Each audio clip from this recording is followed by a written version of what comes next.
Backup and archive. A backup is an additional copy of production data created and retained for the sole purpose of recovering lost or corrupted data.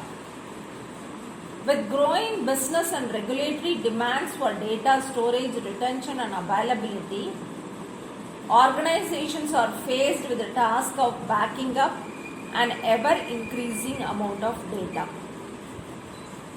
This task becomes more challenging with the growth of information, stagnant IT budgets, and less time for taking backups. Moreover, organizations need a quick restore of backed up data to meet business service level agreements. Evaluating the various backup methods along with their recovery considerations and retention requirements is an essential step to implement a successful backup and recovery solution. Organizations generate and maintain large volumes of data, and most of the data is fixed content. This fixed content is rarely accessed after a period of time. Still, this data needs to be retained for several years to meet regulatory compliance. Accumulation of this data on the primary storage increases the overall storage cost of the organization. Further, this increases the amount of data to be backed up, which in turn increases the time required to perform the backup. Data archiving is the process of moving data that is no longer actively used from primary storage to a lower cost secondary storage. The data is retained in the secondary storage for a long term to meet regulatory requirements. Moving the data from primary storage reduces the amount of data to be backed up. This reduces the time required to back up the data. Backup purpose. Backup are performed to serve three purposes: disaster recovery, operational recovery, and archival. Disaster recovery. One purpose of backup is to address disaster recovery needs. The backup copies are used for restoring data at an alternate site when the primary site is incapacitated due to a disaster. Based on recovery point objective and recovery time objective requirements, organizations use different data protection strategies for disaster recovery. When tape-based backup is used, a disaster recovery option, the backup tape media is shipped and stored at an off-site location. Later, these tapes may be recalled for restoration at the disaster recovery site. Organizations with stringent RPO and RTO requirements use remote replication technology to replicate data to a disaster recovery site. This allows organizations to bring production systems online in a relatively short period of time if a disaster occurs. Operational recovery. Data in the production environment changes with every business transaction and operation. Backups are used to restore data if data loss or logical corruption occurs during routine processing. The majority of restore records in the most organizations fall in this category. For example, it is common for a user to accidentally delete an important email or a file to become corrupted, which can be restored using backup data. Archival. Backups are also performed to address archival requirements. Although content address storage has emerged as the primary solution for archives, traditional backups are still used by small and medium enterprises for long-time preservation of transaction records, email messages, and other business records required for regulatory compliance. Backup considerations. The amount of data loss and downtime that the business can endure in terms of RPO and RTO are the primary considerations in selecting and implementing a specific backup strategy. RPO refers to the point in time to which data must be recovered and the point in time from which to restart business operation. This specifies the time interval between two backups. In other words, RPO determines backup frequency. For example, if an application requires an RPO of 1 day, it will need the data to be backed up at least once every day. Another consideration is the retention data, which defines the duration for which a business needs to retain the backup process. Some data is retained for years and some only for few days. For example, data backed up for archival is retained for a longer period than data backed up for operational recovery.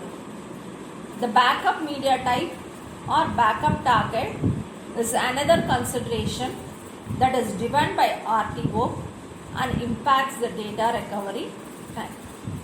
The time consuming operation of starting and stopping in a tape based system affects the backup performance, especially while backing up a large number of files. Organizations must also consider the granularity of backups, which will be explained. The development of a backup strategy must include a decision about the appropriate time for performing a backup to minimize any disruption to production operation. The location, size, number of files and data compression should also be considered because they might affect the backup process. Location is an important consideration for the data to be backed up. Many organizations have dozens of heterogeneous platforms locally and remotely supporting their business. Consider a data warehouse environment that uses the backup data from many sources. The backup process must address these processes for transactional and content integrity. This process must be coordinated with all heterogeneous platforms at all locations on which the data resides. The file size and the number of files also influence the backup process. Backing up large files take less time compared to backing up an equal amount of data composed of small size files. Data compression and data deduplication are widely used in the backup environment because these technologies save space on the media.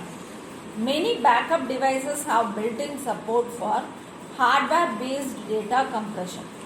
Some data, such as application binaries, do not compress well, whereas text data does compress well. Backup granularity depends on business needs and the required RTO, RPO. Backup granularity depends on business needs and the required RTO, RPO. Based on the granularity, backups can be categorized as full, incremental and accumulative. Most organizations use a combination of these three backup types to meet their backup and recovery requirements. The figure illustrates the backup granularity levels. The first figure gives the illustration of full backup, second gives incremental backup, and third demonstrates the cumulative backup. Full backup. Full backup is a backup of complete data on the production volumes. A full backup copy is created by copying the data in the production volume to a backup storage device. It provides a faster recovery but requires more storage space and also takes more time to backup. Incremental backup. Incremental backup copies the data that has changed since the last full or incremental backup, whichever has occurred more recently. This is much faster than a full backup but takes longer to restore. Cumulative backup. Cumulative backup copies the data that has changed since the last full backup. This method takes longer than an incremental backup, but it is faster to restore. Restore operations vary with granularity of the backup. A full backup provides a single repository from which the data can be easily restored.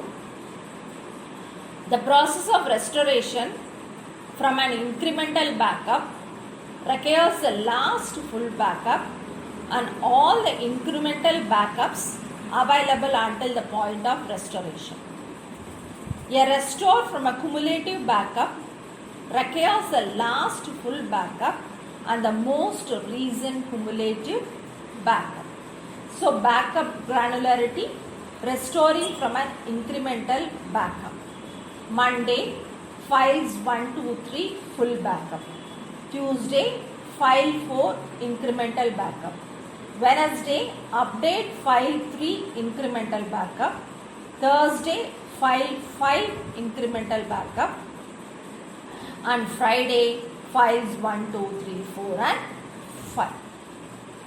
Restoring from an incremental backup. In this example, a full backup is performed on Monday evening. Each day after, an incremental backup is performed. On Tuesday, a new file is added and no other files have changed. Consequently, only file 4 is copied during the incremental backup performed on Tuesday evening. On Wednesday, no new files are added, but file 3 has been modified. So therefore, only the modified file 3 is copied during the incremental backup on Wednesday evening. Similarly, incremental backup on Thursday copies on file 5. On Friday evening, there is data corruption, which requires data restoration from the data backup. The first step towards data restoration is restoring all data from full backup of Monday evening. The next step is applying the incremental backups of Tuesday, Wednesday and Thursday. In this manner, data can be successfully recovered to its previous state as it existed on Thursday evening. Next, we have a diagrammatic representation of cumulative backup from Monday to Friday. We will see it. In this example, a full backup of business data is taken on Monday. Each day after, a cumulative backup is taken. On Tuesday, file 4 is added. No other data is modified since the previous full backup of Monday evening. Consequently, the cumulative backup on Tuesday evening copies only file 4. On Wednesday, file 5 is added. The cumulative backup taking the place on Wednesday evening copies both files 4 and 5 since these files have been added or modified since the last backup. Similarly, on Thursday, file 6 is added. Therefore, the cumulative backup on Thursday evening copies all 3 files, file 4, file 5 and file 6. On Friday morning, data corruption occurs that requires data restoration using backup copies. The first step in restoring data is to restore all the data from the full backup of Monday evening. The next step is to apply on the latest cumulative backup which is taken on Thursday evening. In this way, production can be recovered faster because it needs 2 copies of data, the last full backup and the latest cumulative backup.